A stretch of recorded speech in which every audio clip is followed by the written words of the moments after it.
Alright, 2026 turkey season, weekend number 3. Coming off a good weekend last weekend.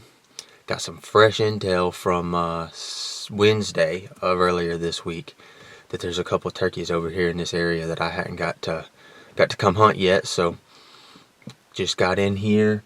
It's just barely starting to crack daylight outside, so we're gonna go see what we can come up with.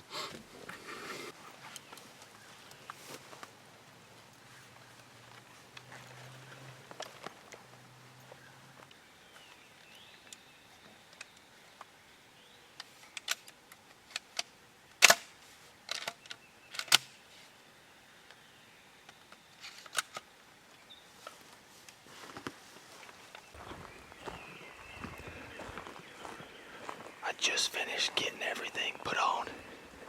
Got out of the truck. And there's 2 birds hammering on this creek that I'm heading to go hunt. So I gotta hurry and go get set up.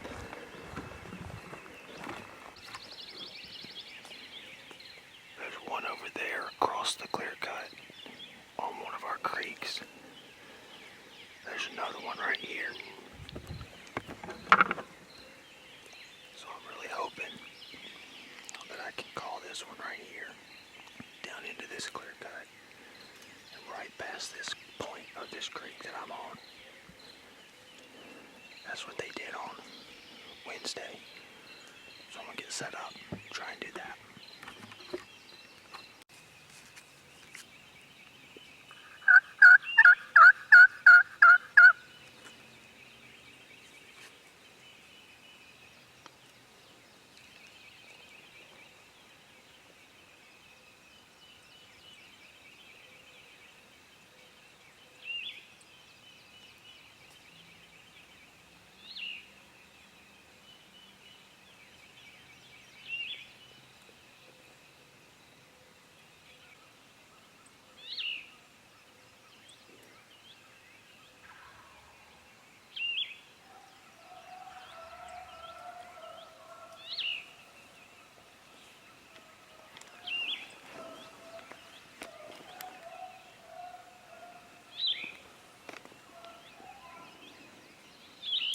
I think he's on the ground now.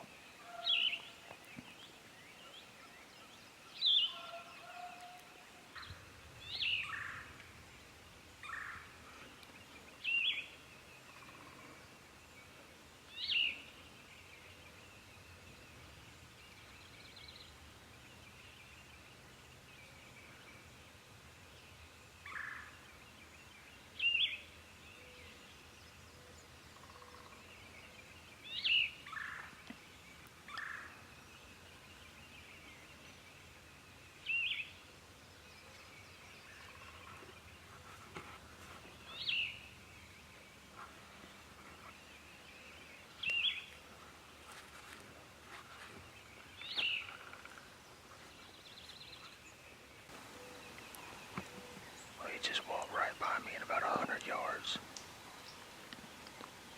So that sucks. I'm not too sure what to do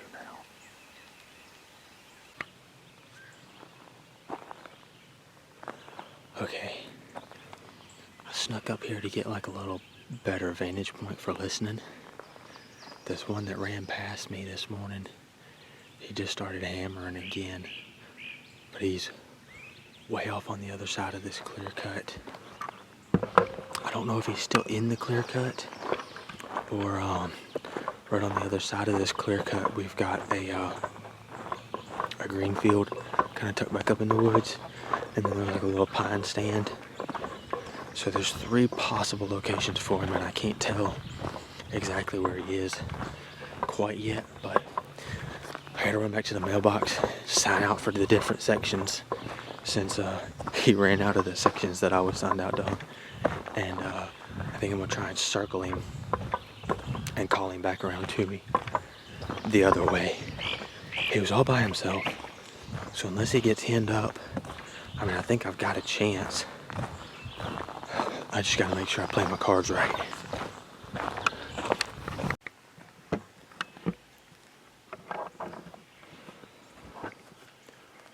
Alright, so I circled all the way around, got on the back side of the turkey, I think I got a pretty good bead on where he's gobbling.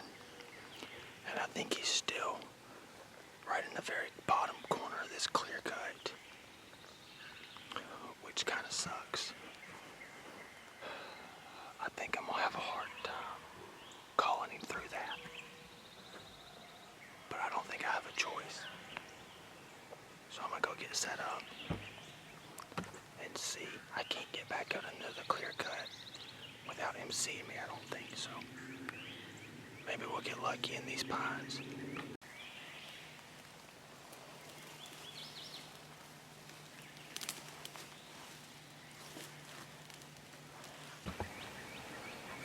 Okay. He's met up with another gobbler. They just double gobbled a second ago. So, I don't really love my setup here, but I think it's my best bet.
I was told in my last video I was too excited when I killed a turkey, so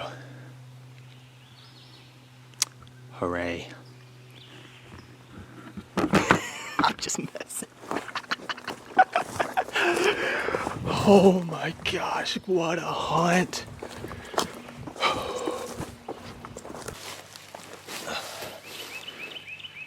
Oh man. Oh, what an incredible hunt. I'm not gonna lie, I was pretty disappointed this morning when that first bird flew out into that clear cut and then just ran right past me. Only thing I can figure is there was some dogs kind of over there close-ish to him that was barking and barking and barking. And so maybe he just didn't want to be in that vicinity, you know? And so he was like, all right, I'm gonna get out of here as fast as I can. And man, I saw him go running by at 100 yards and I was like, well, there goes my morning. You know, probably the only bird I'll call up today. But stuck with it, you know, gave him some time to kind of calm down, start gobbling again, figured out where he was, figured out the play. Circling him was definitely the right call.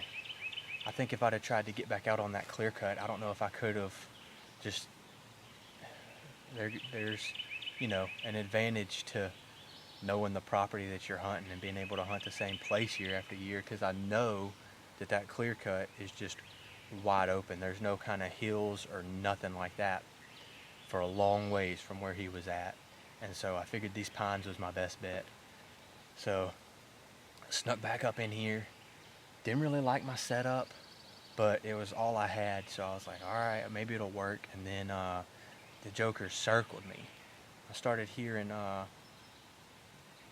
after a little while, started hearing drumming. And I got to looking and they had come around to my right. I just caught like a couple glimpses of them through the bushes. I was like, dang it, there goes my second chance at birds today. But, you know, played my cards right, didn't try and force nothing, just kind of, it'd have been awkward, real awkward to try and turn onto that right shoulder, you know, so it's better to just not spook the birds because the chances of getting that shot off is real low. So just let them ease on by, and then they got a little bit out of sight and started gobbling again. So I was like, all right, maybe we're still in it, you know? So I kind of yelped back to them a little bit, try to keep them interested. And I'm listening to them drum this whole time, so I'm knowing they're not going anywhere. That was super cool. Hearing them spit and drum is just, man, it's just next level. It's unreal. I don't get to do that very much. I've never heard as much drumming in one hunt as today. I've just never spent that much time that close with them. So that was like super cool. Super cool to be able to experience that. But man, I was sitting there waiting and I could tell they were just far enough away. I just barely couldn't see them. So I had to like kind of shimmy my way off of the tree and turn to where I could shoot them right-handed, because I didn't trust myself to shoot them left-handed. And so I got set up, and that last time I kind of cut at them and got them to gobble. I think that, you know, curiosity just finally got the better of them, and so they kind of started working back my way a little bit. And I just caught a glimpse of a fan over here, right underneath of this little holly bush behind me. I was like, okay, good, there he is. And so he kind of turned, and I saw his head, and he turned back, and I saw his fan, and so I got my gun up, and then when he turned back and I saw that head again, hammered him. Oh, man. Oh, that was incredible. I stepped it off. I think it was 45, 47 yards, or steps anyway, yards-ish. But, oh, what an awesome morning.